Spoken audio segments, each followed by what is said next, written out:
The title for today, Stop Resisting God.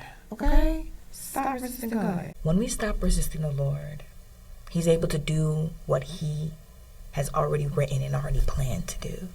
Right? He sees the big picture. We just see this part because this is our life, right? I'm just going to go like this for you. Sorry, I'm going to find the camera.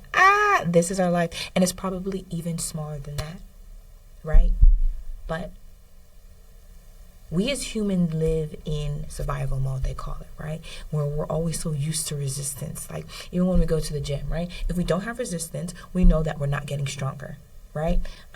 I know there's like an exercise that you do with your thighs and you put a resistance band on your legs and you open up your legs just like that. That resistance stops you from going obviously out and keeping a controlled body, right?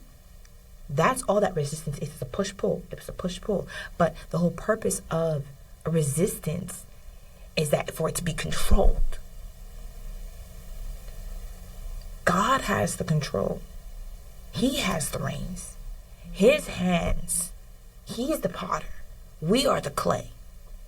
So when we stop resisting Him, then He's able to mold us into the way that we are supposed to be, what He made us and created us to be, right? So my Selah verse in this of stop resisting the promise that God has for us and stop resisting Him is verse 9.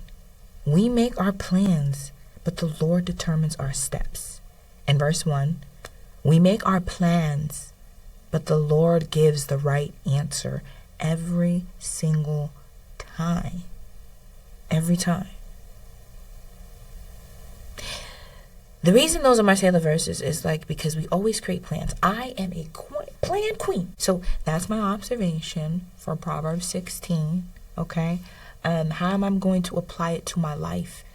I'm going to stop making plans. My plans don't work. So I'm going to stop.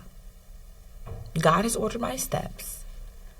I'm going to pray every single day that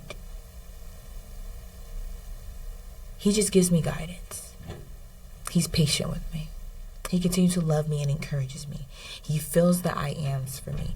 And that I put my all full trust in who He is. Not necessarily in the plan, but who He is, right? Because if we're looking at God, focusing on the light at the end of the tunnel, if we're looking at God and focusing on God, everything in between, it doesn't matter. I start my day off now. People ask me, how are you? How are things?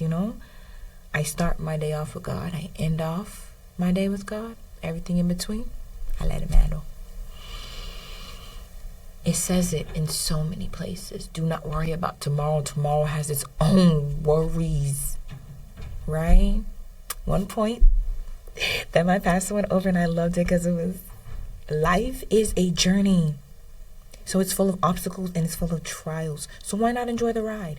At this point, and he gave the example of like him and his wife on a roller coaster. I would be the person that's scared of roller coaster. But there's some people, they love it. They love it. So my thing is, I'm not going to be living in fear anymore of the world. I'm going to just let God can take control, stop resisting Him, and know that He has my best interest at heart. Always and forever. No matter what. I'll sin, especially when I don't.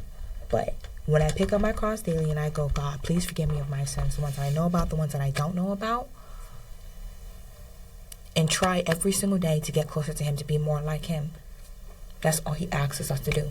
Have a conversation with Him, trust Him, and stop resisting His promise. Stop resisting Him.